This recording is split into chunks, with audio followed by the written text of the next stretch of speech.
Let's continue the political conversation with Jan Brewer, former Republican governor of Arizona, an early supporter of Donald Trump for president. She joins me from the great city of Phoenix.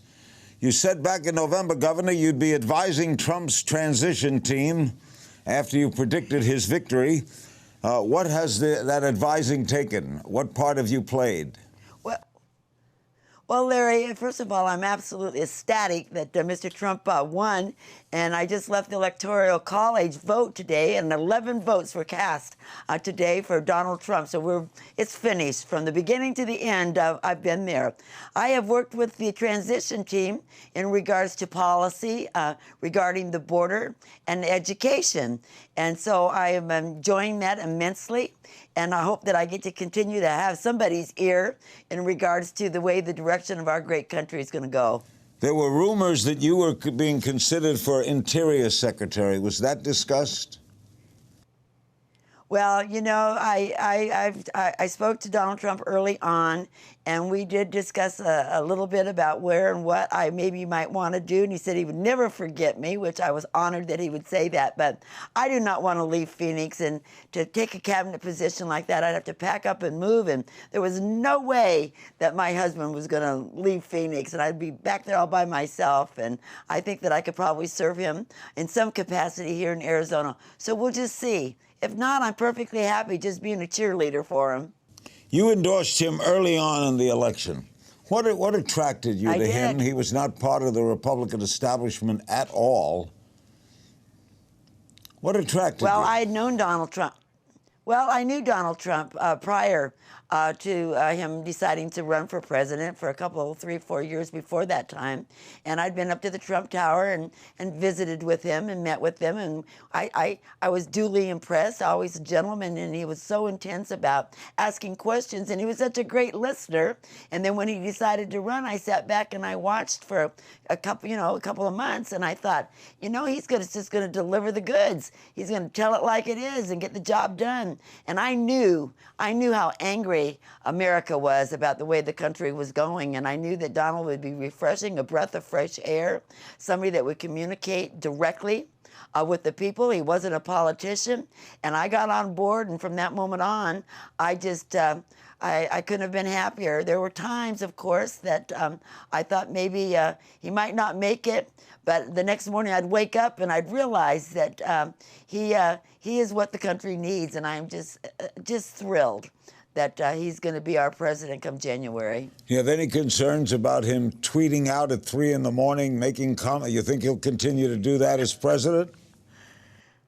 I think it's terrific. I think his tweeting has connected him with so many people that they feel like they've got a conduit to him, and they get the news immediately, and it's from him, and it's in his sound of his voice, and they are part of it. You know, the Trump supporters are so enthusiastic because of who he is and how he acts and how he treats the people. He's one of us, and I think that's important. We've never had a president that you had that communication with, and so I think it's good.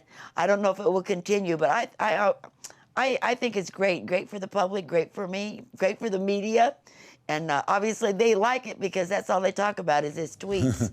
Are you glad that he's established some sort of nice relationship with President Obama?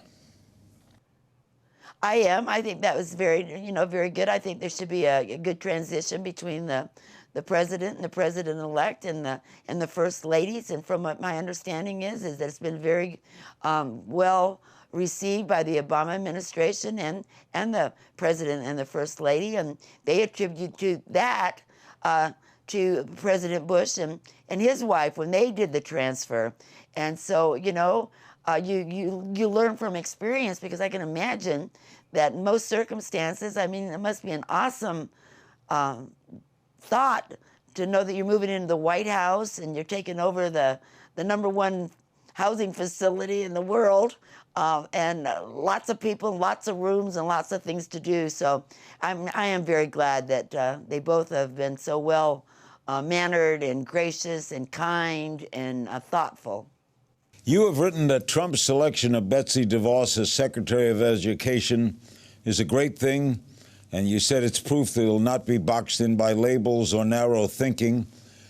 There are those who say that Betsy DeVos is an opponent of public schools. Is she? No, absolutely not. Betsy DeVos is somebody that I know by her reputation and by the things that I know about her.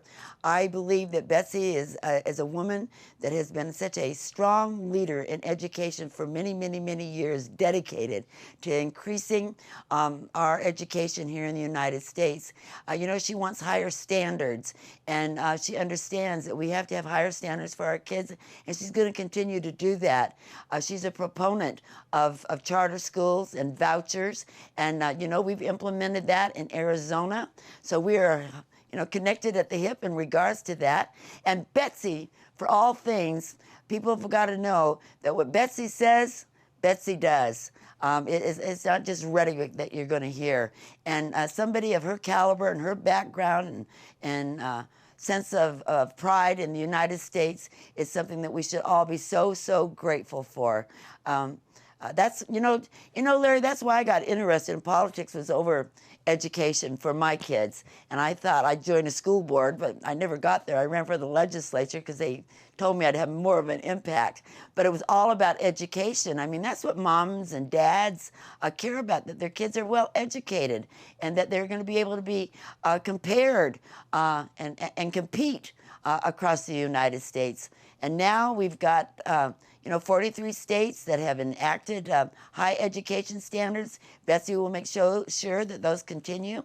And then using her knowledge and her background and her capabilities of bringing everyone together. And Betsy believes in local control. Let's not forget, we want local control. So Betsy believes in that, and I do too. For a long time, though, Republicans wanted to close down the Department of Education.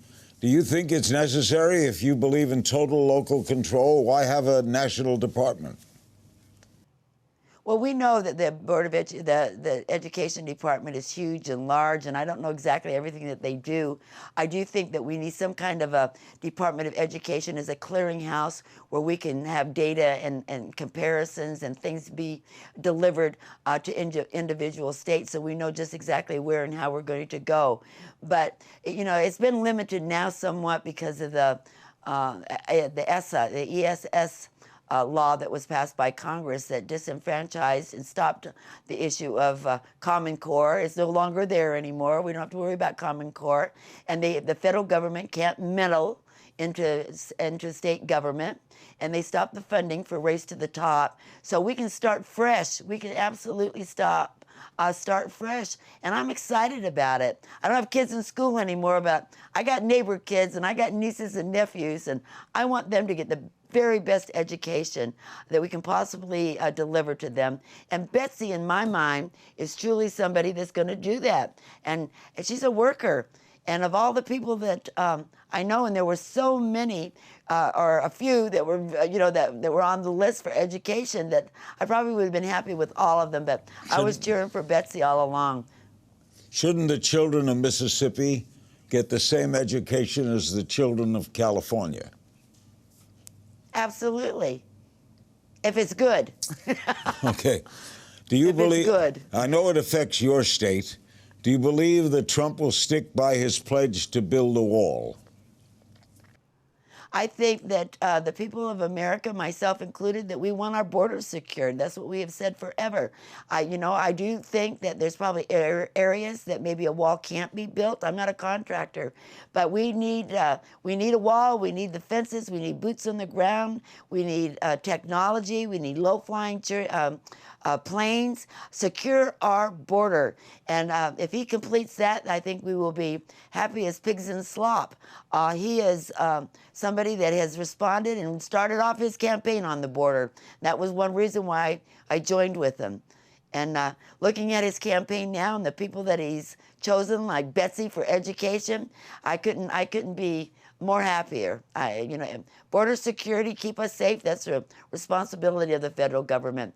And Betsy will allow the states to have their control that they need. So far, I'm just really happy. All right, what is your stand on deportation? More than 700,000 young people came to the United States because their parents brought them. You don't want to deport them, do you? It's a very difficult situation, you know. I have always believed in the rule of law. I know that those children were brought here to the United States by their parents. They probably didn't have a choice. But I think that that whole situation can be resolved in some manner.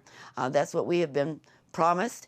And that if the border is secured so it doesn't continue down the path which it has gone for the last 20, 30 years under even one of my favorite presidents, who I had the opportunity to work with way back when, President Reagan, he promised, and it didn't happen either. But we've got to stop all this amnesty. We've got to secure the border, and then we can deal with those other issues and come to a conclusion. And knowing Mr. Trump the way that I do, I believe that he will bring everybody to the table from all sides, those that want to participate and those that want to come here, and figure out something that we can all agree upon so that it can be resolved. We all know, and I agree with him in regards, we get rid of those criminals. They're just not going to be released out of our prisons and dropped off on the corner to continue down the criminal way of life. And I think everybody should agree with that. But it's something that Mr. Trump has promised he's going to solve, and I'm anxiously awaiting to see what the solution totally will be. And it will be helpful to him as much as I can. The senator from your state, John McCain, wants a full investigation into Russian hacking of the elections. Do you support him in that? You know, I haven't heard exactly what it is that Senator McCain wants to do. But he wants to investigate. You know, I support Senator.